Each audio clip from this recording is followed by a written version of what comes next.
वालेकुम क्लास, हमने chapter start किया था कनेक्टेडनेस ऑफ अ ग्राफ वाला, और उसमें हमने कनेक्टेडनेस की डेफिनेशन पढ़ ली थी और हमने कंपोनेंट ऑफ अ ग्राफ की डेफिनेशन पढ़ ली थी। इसके आगे थ्योरम्स हमने करने थे।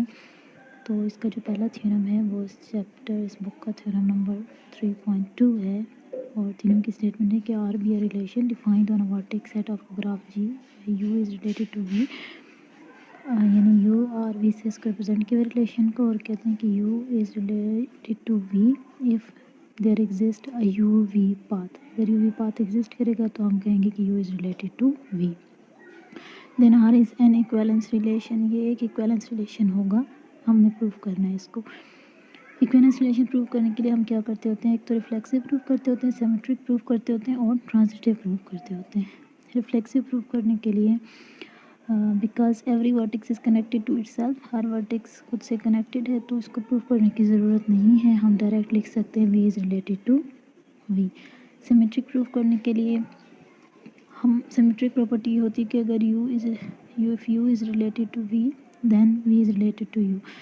तो यू रिलेटेड टू वी है, इसका मतलब है कि यू से लेकर वी तक एक पाथ एग्जिस्ट करता है, यानी कि अगर यू हमारे पास एक वर्टेक्स है और वी हमारे पास एक और वर्टेक्स है तो इसके दरमियान एक पाथ एग्जिस्ट करता है। तो हमें पता है कि अगर यू से वी तक पाथ है तो ऑटोमेटिकली वी से यू तक भी पाथ है, तो हम कह सकते हैं कि V is related to U. So हम डायरेक्ट कह सकते हैं कि U is related to V then U there exist a U V path, and U V path exist करते हैं तो वी यू पाथ भी एग्जिस्ट करेगा, so V is related to you.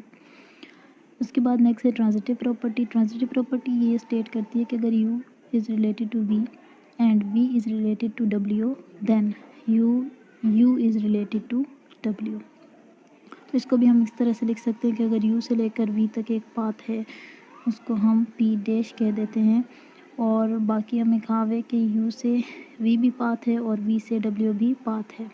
ये हमारे पास यहाँ पे एक डब्ल्यू होगा, तो अगर डब्ल्यू से वी से डब्ल्यू भी एक पाथ है, इसको इन्होंने कहा है कि पी डबल डैश है।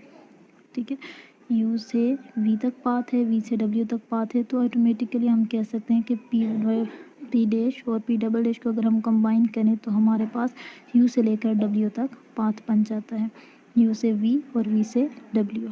तो ये हमारे पास हो गया कि there exist a U W path in G. ठीक है, तो U is related to W. सारी प्रॉपर्टी सेटिस्फाई हो गई हैं, इसका मतलब है कि ये हमारे पास एक इक्विवेलेंस रिलेशन है।